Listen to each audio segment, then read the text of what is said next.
और जो प्रधानमंत्री कह रहे हैं एकता एकता एकता एकता, वही एकता का पाठ पढ़ाते पढ़ाते बीजेपी की पूरी राजनीति अभी तक चल रही है, आगे भी ऐसी चलती रहेगी। जानकारी का अभाव है, सलाहकारों का अभाव है कि वो किस तरह की बातें आपसे बुलवा रहे हैं। तो इतनी सारी जमीन आपने अवैध कब्जा करके रखी है, बना दो अस्पताल। लोग ये सोच करके वहां जा रहे थे कि भाई अगर अभी नहीं तो कभी नहीं। जाति की बात करके धर्म वाली बात जो है वो पीछे रह जाएगी, फिर आदमी जाति में बढ़ सकता है। दर्शकों, महाकुंभ संपन्न हो गया। महाकुंभ से देश को क्या हासिल हुआ, उत्तर प्रदेश को क्या हासिल हुआ, महाकुंभ को क्या अलग रूप से विश्लेषित करने की जरूरत है या उसका मूल्यांकन करने की जरूरत है। नरेंद्र मोदी ने यानी देश के प्रधानमंत्री ने महाकुंभ के समापन के साथ ही एक बड़ा ब्लॉग लिखा और उस ब्लॉग में उन्होंने राहुल भाई ये लिखा, एकता का Mahakumbh, dawn of new era for विकसित भारत। एक नए युग की शुरुआत विकसित भारत के लिए। और उसके बाद ये पूरी कहानी, और इसमें जो एक शब्द है राहुल भाई जिसका जिक्र वो बार बार कर रहे हैं कि भाई एकता एकता एकता। और फिर उन्होंने कहा कि पराधीनता जो थी, मतलब जो गुलामी का दौर था हमारा, इसी में एक है कि भाई अगर उस दौर के बाद कोई ऐसा ही सामूहिक उत्सव होता देश में, जो महात्मा गांधी ने भी एक दौर में महसूस किया कि ऐसा होना चाहिए और भारत की सामूहिक शक्ति को पहचाना जाना चाहिए, हम उससे वंचित रह गए। लेकिन ये वाली कुंभ की तस्वीर जो प्रधानमंत्री अपने में कह रहे हैं कि उसने देश को बताया कि हम एक सूत्र में हैं, एक साथ हैं, कोई पूरब से आया, कोई पश्चिम से आया, किसी ने किसी की जाति नहीं पूछी, किसी ने किसी से किसी का धर्म नहीं पूछा, किसी ने किसी से उसके चेहरे का रंग नहीं पूछा। सब लोग एक साथ एक तरीके से सनातन को मानते हुए वहां त्रिवेणी में डुबकी लगा रहे थे। और राहुल भाई एक और बात है, प्रधानमंत्री जब कुछ कहते हैं तो ऐसा नहीं होता और राजनेताओं की तरह की बस कहने के लिए कह देते हैं। एक मैसेज में, एक स्पीच में, और जब भी कुछ प्रधानमंत्री करते हैं तो उनके पीछे एक मैसेज होता है। नरेंद्र मोदी ईवीएम कैसे हैक कर लेते हैं, जो विपक्ष तमाम आरोप लगाता है प्रधानमंत्री पर, राहुल भाई हम इसी पर बात करेंगे। जो ब्लॉग लिखा है प्रधानमंत्री ने उसका सार ये है, जो जाति वाली पॉलिटिक्स का नैरेटिव 2024 में गढ़ा गया, वो तमाम राजनेता जो कह रहे हैं कि इस देश में जातीय व्यवस्था के आधार पर सब कुछ बड़ा खराब है, जाति की गिनती होनी चाहिए।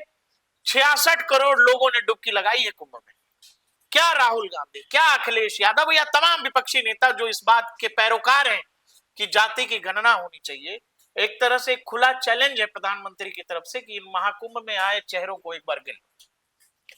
देखिए प्रकाश भाई, जो महाकुंभ में श्रद्धालु जो पहुंचे हैं, जैसा कि आपने कहा कि वो ये पूछ कर तो गए नहीं थे कि भाई कौन उत्तर से आ रहा है, कौन दक्षिण से है, या कौन पूरब से है, कौन पश्चिम से है। सभी जिनकी आस्था सनातन धर्म में है, भारत की संस्कृति में है, वो लोग महाकुंभ पहुंचे थे। वो भले ही राजनेता हो, वो भले ही आम जनता। देखिए आम जनता जब कहा जाता है तो उसके कई पहलू सामने आते हैं। पहलू इस तरीके से, क्योंकि देखिए जब भी कभी देश में या फिर किसी राज्य में चुनाव होते हैं तो जो नेता होते हैं वो उस जनता तक पहुंचते हैं, फिर अगले 5 सालों तक वो जनता नेताओं के पास में जाती है काम कराने के लिए। तो जब मैं पहलू की बात कर रहा हूं तो मैं पहलू की बात इसलिए कर रहा हूं, जो ये जनता जनार्दन है, जो श्रद्धालु बन के पहुंची थी प्रयागराज महाकुंभ, ये अपने आप में एक बड़ी बात इसलिए हो जाती है। और जो प्रधानमंत्री कह रहे हैं एकता एकता एकता एकता, वही एकता का पाठ पढ़ाते पढ़ाते बीजेपी की पूरी राजनीति अभी तक चल रही है, आगे भी ऐसी चलती रहेगी। लेकिन बीच में क्या कुछ होता है, बहुत सारी राजनीतिक पार्टी जो कि केवल जाति के नाम पर आगे बढ़ी हैं और जो उनकी मजबूती है वो केवल जाति को लेकर है। वो भले ही वो राहुल गांधी हो, वो भले ही अखिलेश यादव हो, वो भले ही लालू यादव के बेटे फिर तेजस्वी यादव हो, आप किसी को भी उठा के देख लीजिए, नीतीश कुमार हो, हर किसी के पीछे अपना अपना वोट बैंक है। लेकिन बीजेपी के पीछे जो वोट बैंक है वो हिंदू धर्म को मानने वाले लोग हैं।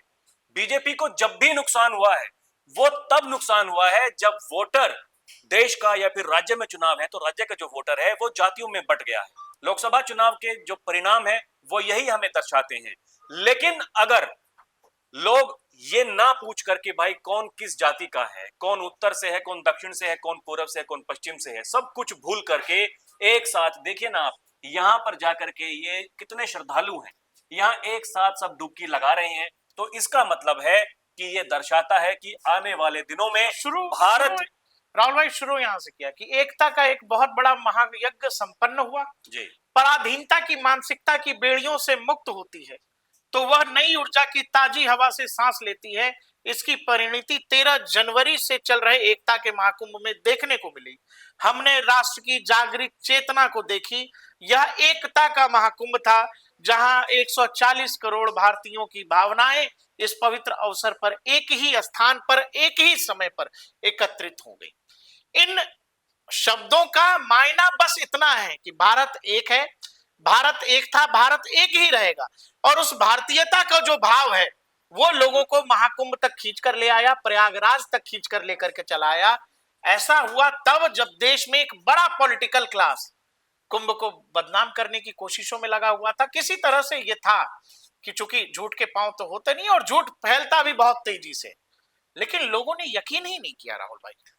वो तो हमें इस बात से पता चलता है कि देखिए इतनी जो वहां पर जो भगदड़ मची थी और इतने लोग वहां पर अपनी जान गंवा बैठे थे, उसके बावजूद जो उत्साह देखने को मिल रहा था, जो जोश वहां के श्रद्धालुओं में, पूरे भारतवर्ष के श्रद्धालुओं में देखने को मिल रहा था कि भाई अगर आप रेलवे स्टेशन पर चले जा रहे हैं तो वहां पर ट्रेनों में चढ़ने की जगह नहीं है, रेलवे स्टेशन पर पैर रखने की जगह नहीं है। तो ये अपने आप में दर्शाता है कि लोग क्या सोच करके वहां जा रहे थे। लोग ये सोच करके वहां जा रहे थे कि भाई अगर अभी नहीं तो कभी नहीं। और ये जो बात है, जो सूबे के मुखिया योगी आदित्यनाथ देखिए पहले से इस बात को कह रहे थे कि ये जो महाकुंभ है ये कोई इवेंट नहीं है, ये आस्था का प्रतीक है, भारत की संस्कृति का प्रतीक है कि भाई किस तरीके से लोगों ने पहचाना है कि हमारा देश क्या था। आप 2014 से पहले क्या आकलन करते थे देश की संस्कृति के बारे में, देश के सनातन के बारे में क्या जानते थे लोग? कुछ नहीं जानते थे, लोग अपने घरों से नहीं निकलते थे। अब आप देख रहे होंगे कि कोई भी जब त्योहार आता है, जैसे अब महाशिवरात्रि की बारी आई, तो देखिए सुबह से देखे लोग किस तरीके से जाकर के मंदिरों में लाइन लगा करके खड़े थे। वो ये दर्शाता है प्रकाश भाई कि सरकार ने, इस बीजेपी की सरकार ने लोगों को दिखाया है कि भाई नहीं, जो आप देख रहे हैं हमारा हमारा जो देश है वो ऐसा नहीं है, हमारा देश इससे कहीं अलग है। वो अलग इस तरीके से है कि जब एक ही जगह पर एक ही समय पर इतने श्रद्धालु जाकर के एक साथ आस्था की डुबकी लगा रहे हैं, वो ये दर्शाता है कि भाई देश में सबसे पहले अगर जातियों की बात ना करें, हम सबसे पहले हिंदू हैं, उसके बाद में किसी जाति की बारी आती है। लेकिन जैसा कि पहले कहा, आपने भी कहा, मैं भी इस बात को कहता रहा हूं कि जो विपक्षी पार्टियां हैं ज्यादातर उनकी नींव इसी बात से मजबूत होती आई है, उनकी जो नींव है वो वहीं पर टिकी हुई है। वो जब तक जातियों में नहीं बांटेंगे तब तक उनके परिणाम, चुनावी परिणाम वो अच्छे नहीं होंगे। महाकुंभ की शुरुआत होने से पहले ही जिस तरीके से अखिलेश यादव लगातार टारगेट कर रहे हैं महाकुंभ को, वो आज तक राम मंदिर नहीं पहुंचे, लेकिन यहां वो बैकफुट पर थे, इसीलिए वो महाकुंभ पहुंचे। सबसे पहले वो हरिद्वार गए थे, उन्होंने वहां पर स्नान किया, लेकिन जब उनके ऊपर दबाव बना तो भाई देखिए ये तो उनको दिखाना पड़ेगा कि हम सनातनी हैं।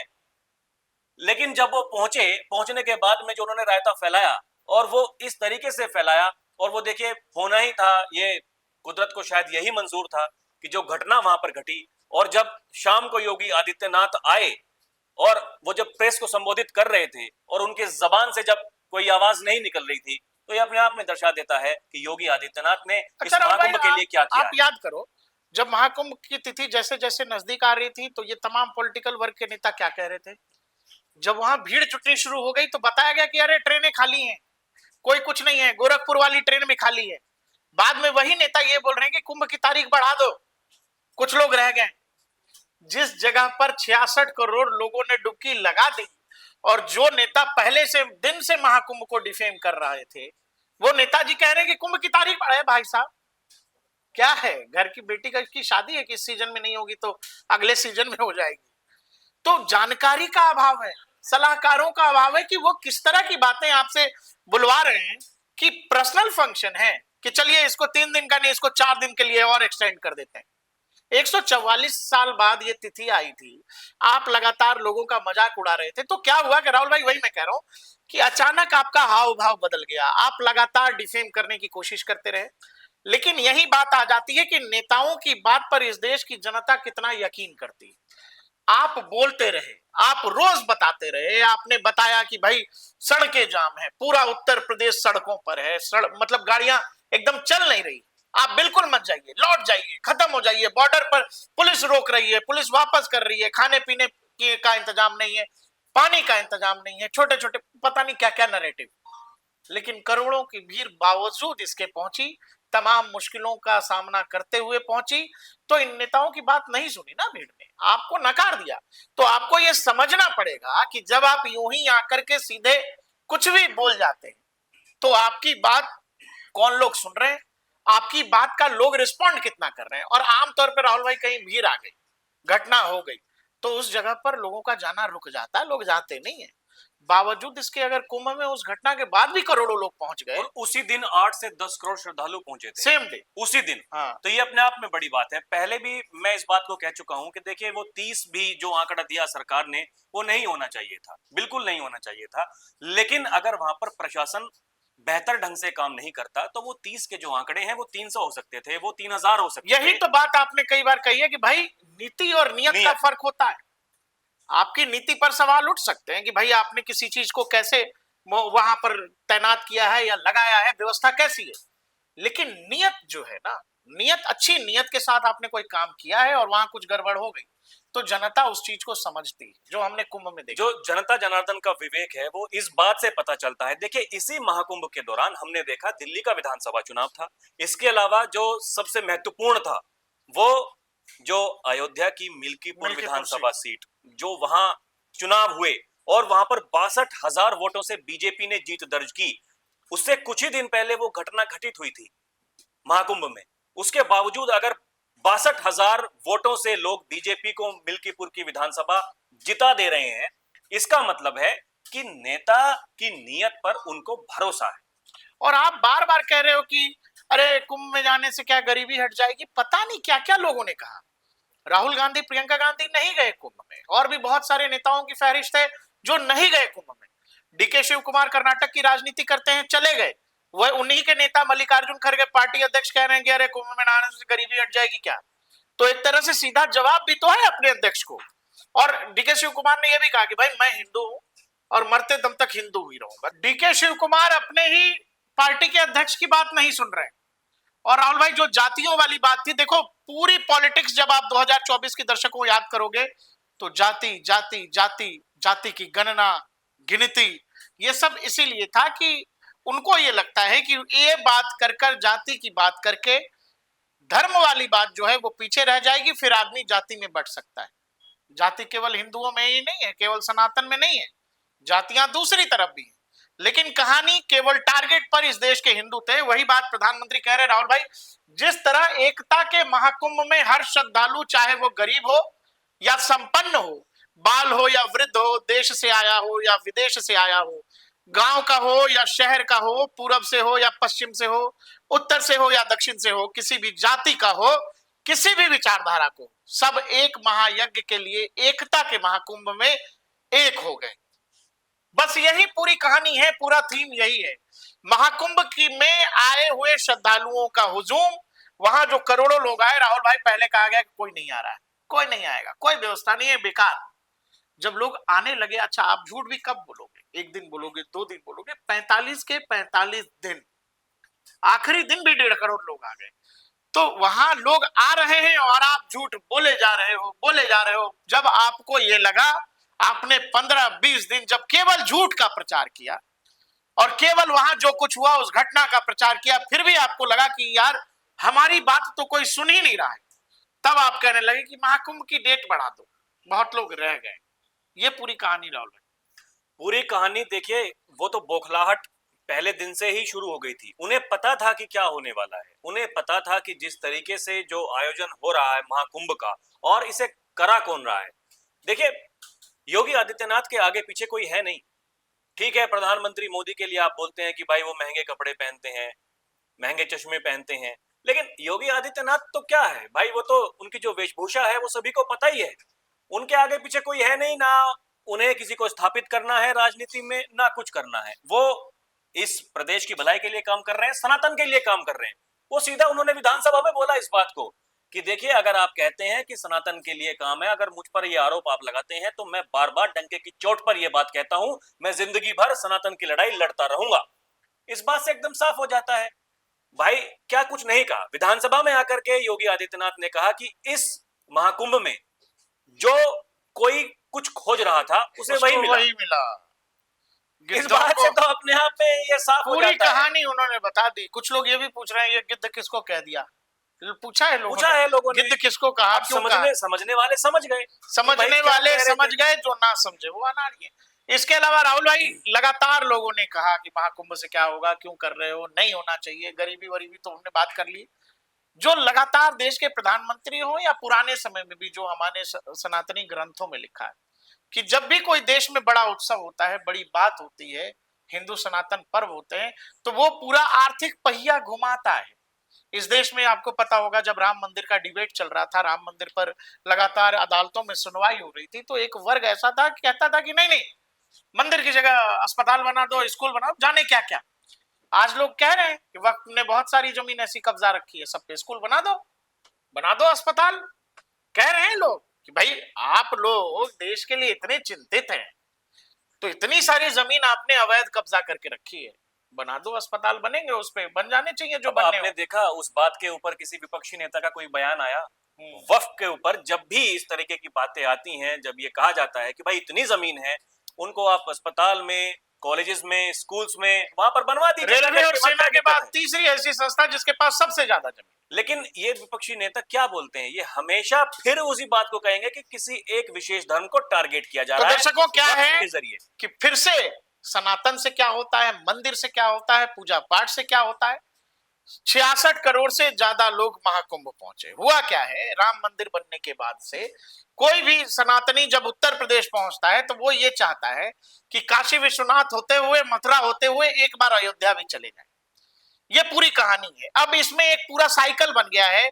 जो लोग प्रयागराज गए राहुल भाई, वो काशी भी गए, वो अयोध्या भी गए, और समय मिला तो मथुरा भी आ गए। हम केवल आपको काशी की बात कर रहे हैं, जो एक मीडिया हाउस ने बकायदा उस पर रिसर्च की है, रिपोर्ट प्रकाशित की है। इसमें महाकुंभ की कहानी छोड़ दीजिए। महाकुंभ से उत्तर प्रदेश को जो आर्थिक बूस्ट मिला है, जिसका जिक्र लगातार खुद मुख्यमंत्री करते रहे, वो चीज छोड़ दीजिए। एक शहर काशी की बात कर लीजिए। काशी में राहुल भाई जो 66 करोड़ लोग पहुंचे महाकुंभ में, उनमें से 5 से 6 करोड़ लोग अपना रास्ता काशी की तरफ लेकर के चले गए। काशी का हर घर, वहां जो लोग, सामान्य लोग जो अपने घरों को उन्होंने होम स्टे में बदल दिया। 24-24 घंटे लोगों ने खाना खिलाना शुरू कर दिया। जो साधारण वो नाविक हैं, उन लोगों का बिजनेस आप इस रिसर्च में पढ़ लीजिएगा तो आदमी का माथा घूम जाएगा। और जो लोग कहते हैं कि क्या होता है मंदिर से, क्या होता है पूजा पाठ से, एक 45 दिन की इकोनॉमी है, ये पूरे साल की नहीं है। 45 दिनों में उत्तर प्रदेश में काशी में केवल महाकुंभ से जुड़ी जो कहानी है वो देख लीजिए। जो अब देखिए, काशी विश्वनाथ में बाबा को प्रसाद नहीं चढ़ता है राहुल भाई, बावजूद इसके अखबार कह रहा है कि 72 करोड़ से ज्यादा का केवल प्रसाद बिका है 45 दिन में। और क्या है, ये जो प्रसाद खरीदा है किन लोगों ने? जो लोग मंदिर जाते हैं, दर्शन करके लौटते हैं, या 100 में से 14 लोगों ने ही खरीदा है। जो लोग गए थे उन सब ने नहीं खरीदा है। 100 में 14% लोगों ने खरीदा है। उसी में 45 दिनों में जो है 72 करोड़ का केवल प्रसाद है राहुल भाई। इसके अलावा देख लीजिए 90,000 में कमरे बुक हुए हैं। हाईएस्ट जो पे किया है कमरों का रहने के लिए लोगों ने 90,000। 5,000 रुपए होम स्टे वाले ले रहे, तो जो साधारण हमारे आपके घर जैसे बने हुए हैं, जगह है, हमने लोगों को रोकने के लिए जगह दे दी। 1,000 पंडित जो है काशी के, मतलब बनारस के आसपास के जितने जिले थे, उन जिलों से 1,000 से ज्यादा पंडित आ गए। उनका काम ही पूरे दिन लोगों को टीका लगाना, और टीका लगा लगा के लोगों ने कमाई की है वहां पर। देखिए 31 करोड़ रुपए लगभग टीका लगा करके वहां पर पंडितों ने ये कमाई की भाई। चंदन ऐसे लगा दिया, उस चंदन की कमाई है 31 करोड़ रुपए। तो फिर आप ये समझो कि जो लोग कह रहे थे कि भैया मंदिर से क्या होता है, काशी कॉरिडोर का जो स्वरूप बदला और महाकुंभ का जो इतना बड़ा आयोजन हुआ, तो फिर कहानी आगे देखिए राहुल भाई की। घर जिन लोगों ने 24 घंटे वहां लोगों को खिलाया है, 24 घंटे, एक व्यक्ति कितना खाना दे रहा था ये देखिए, 350 रुपए की थाली, 1575 रुपए करोड़ का तो लोग खाना खा गए केवल बनारस में 45 दिनों में। ये वो लोग हैं जो टूरिस्ट हैं, आए हैं दूसरे शहर से। तो ये रेवेन्यू कहाँ गया? इसमें क्या लोगों ने ये पूछा होगा कि नहीं नहीं कौन जात के हैं भाई साहब बना रहे हैं खाना, जात बताइए, पात बताइए, धर्म बताइए। भूख लगी है आदमी जाके खाना खा लेता भाई सीधा। 100 करोड़ रुपए के रुद्राक्ष बिके, 50 करोड़ रुपए के कुबेर, वो पूरी कहानी मैंने आपके पीछे लगा रखी है। इसके अलावा हर हर दिन 5 लाख लोग काशी विश्वनाथ का दर्शन कर रहे थे जितने दिन महाकुंभ का जो है ये हुआ है। और बाबा को 216 करोड़ रुपए के केवल फूल चढ़ गए। और ये नावें जो चली हैं 45 दिन में 84 घाटों पर नाव चल रहे थे। जो नाविक हैं, मल्लाह हैं, जो नाव चलाते हैं, जो 150-25 पर आम दिनों में काम करते हैं, वो रेवेन्यू सुन लीजिए 3240 करोड़ रुपया। लोग नाव में घूम गए, खाना खाने से ज्यादा लोगों ने नाव घूमने में खर्च किया। तो इकोनॉमी घूमती कैसे? ऐसे ही घूमती है कि किसी और कोई जो और ये तरीका है? सवाल उठा रहे थे जब कहा योगी आदित्यनाथ ने कि भाई 7,000 करोड़ रुपए की लागत से हम 3 लाख करोड़ रुपए कमाने जा रहे हैं, तो बहुत सवाल उठे थे। इसके अलावा बीचों बीच चुनाव के, माफ कीजिएगा महाकुंभ के, दिल्ली चुनाव चल रहे थे उस समय, तो जो कांग्रेस के मुखिया उन्होंने कहा कि देखिए गंगा जी में डुबकी लगाने से गरीबी दूर नहीं होती। तो ये उनके लिए खड़गे बहुत साहब बड़ा ये एक सब नंबर उत्तर है। आप पढ़ लीजिएगा, मतलब नहीं आएगा अगर इकोनॉमिक समझ में। ये पढ़ने लायक आप जैसे लोगों के लिए इसीलिए है कि आपने बराबर सवाल पूछा कि भाई क्या होता है, तो ये होता है। ये होता है। और देखिए यही मैं कहता हूं कि जनता का विवेक जो है वो सब कुछ जानता है। चुनाव के बीच उन्होंने कहा कि भाई गरीबी दूर नहीं होती है। दिल्ली में चुनाव थे, 70 में से 67 सीटों पर जमानत जब्त हो गई कांग्रेस की। और राहुल भाई ये आपको समझना पड़ेगा कि आप लोग जमीनी हकीकत से, जमीन से इतने दूर हैं कि आपको कुछ समझ नहीं आता। आप यूं ही आके कह देते हैं ईवीएम हैक हो जाता है। अरे भाई एक व्यक्ति, एक नेता 24 घंटे जनता की नजर में है और वो 24 घंटे इसी काम में लगा है कि आखिर जनता का मूड क्या है, जनता सोचती कैसे। क्या ये समझना बहुत मुश्किल काम है कि महाकुंभ जैसा जब आयोजन हो रहा था तो जो गंभीर नेता है उनको महाकुंभ से जुड़ा क्या बयान देना चाहिए? आपको पसंद आएगा कि दूसरे धार्मिक आयोजनों में कोई और कुछ और जब बोल देगा तो फिर आपको तो बुरा लगेगा उस समय। लेकिन आप लगातार उस वर्ग को चोटिल करते रहे, एक तरह से गाली देते रहे उन क्रियाकलापों को, फिर आप कह देते हैं कि जी ईवीएम हैक हो जाता है। दरअसल क्या है प्रकाश भाई कि जो विपक्षी नेता हैं इनको अभी वो माहौल, या मैं तो कहूंगा कि समझ में आ रहा है, तो लेकिन ये नासमझ क्यों बने हुए हैं? और आप समझ में सबको आ रहा है। राहुल भाई ये बताओ क्या ऐसा संभव है कि 15% की राजनीति जो आप लोग कर रहे हो वो 15% के आधार पर आप कैसे समझते हो कि नरेंद्र मोदी को हरा दोगे या योगी आदित्यनाथ को हरा दोगे? फिर आपको चुनाव आयोग पर सवाल उठाने हैं, आपको ईवीएम हैक करानी है कि भाई ईवीएम हैक थी। नई नई रणनीति बनाती है बीजेपी चुनाव जीतने के लिए। तो बीजेपी चुनाव जीतने के लिए जो रणनीति बनाती है वो रणनीति ईवीएम हैक करके नहीं बनाती है, वो रणनीति ऐसे बनाई जाती है। ये है वो रणनीति, जिस तरीके से इकोनॉमी को बूस्ट करना है और किस तरीके से लोगों को रोजगार देने हैं, वो यहाँ पर हमें साफ साफ दिखता है। और ये साफ साफ ये दर्शाता है, ये दर्शा रहा है। देखिए कि जो मतदाता है या फिर जो देश की जनता है उनका मूड क्या है। राहुल भाई ये केवल काशी का है। 45 दिनों में 5-5.5 करोड़ लोग काशी पहुंचे और उन्होंने भाई नाव से ही बता दिए, जो लोग नाव से घूमे हैं उसमें नाव वाले कमा गए हैं 3,500 करोड़ से ज्यादा। तो ये बात तो जाने दीजिए कि वो रिपोर्ट क्या आएगी कि इलाहाबाद में जो 66 करोड़ लोग पहुंचे प्रयागराज में, उसने उत्तर प्रदेश को क्या क्या दिया। ये केवल काशी के नंबर्स हैं। अयोध्या में लोगों का पांव रखना मुश्किल हो रहा था जब जब वहां पर कोई बड़ा स्नान की तिथि आ रही थी। और अयोध्या, काशी, मथुरा, इन सभी जगहों पे वही हाल था जो महाकुंभ के दौरान हमने 45 दिनों में प्रयागराज में देखी।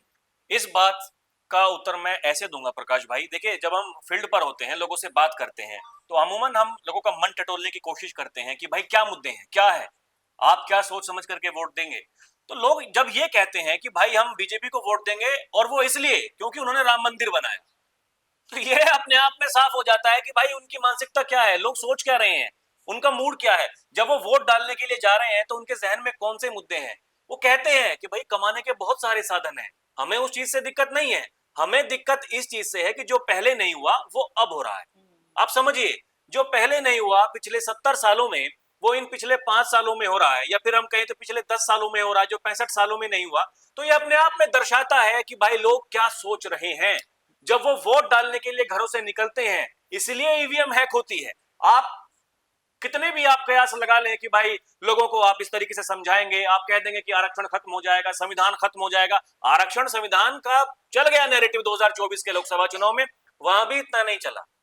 आपकी तो प्लानिंग थी, आप तो कह रहे थे कि भाई 100 पर निपटा देंगे बीजेपी को। उसके बावजूद अगर 240 सीटें बीजेपी लेकर के आ रही है तो वो प्रधानमंत्री मोदी के नाम पर लेकर के आ रही है, और वो इसलिए लेकर के आ रही है क्योंकि नेता की नीयत पर लोगों को भरोसा है। राहुल भाई, सबसे बड़ी बात यह है कि जब लगातार नेता महाकुंभ को लेकर सवाल उठा रहे थे तो महाकुंभ से बहुत सारी कहानियां भी आ रही थी। एक लड़के ने बताया कि मैं जो है दातून बेच के मैंने 2-3 दिन में 30-40 हजार रुपए कमा लिए। उनकी गर्लफ्रेंड थी लड़के की, उसने बोला कि भाई मैं मुंबई जा रहा हूँ। लड़की ने कहा क्यों? तो मुझे कमाई करनी है। तो उसने कहा क्यों? अभी यहाँ महाकुंभ लग रहा है, बिना पैसे का बिजनेस है। उसने आइडिया दिया, लड़के ने कोशिश की, 2 से 3 दिन में दातून बेचकर, नीम का दातून बेचकर उस लड़के ने 30-40 हजार रुपए कमाए। अब वो स्टोरी है, बड़े बड़े चैनल्स वाले, मीडिया हाउस वाले उसको बुला के इंटरव्यू बाकायदा कर रहे हैं। तो जिन लोगों को ये समझ में नहीं आता है कि सनातन मंदिर ये एक आर्थिक गतिविधि, आर्थिक पहिए को भी घुमाता है, वो ये रिपोर्ट जरूर देख लें। दूसरा ये कि प्रधानमंत्री नरेंद्र मोदी और योगी आदित्यनाथ ईवीएम कैसे हैक करते हैं, वो पूरी जानकारी प्रधानमंत्री नरेंद्र मोदी ने अपने ब्लॉग में दे दी है।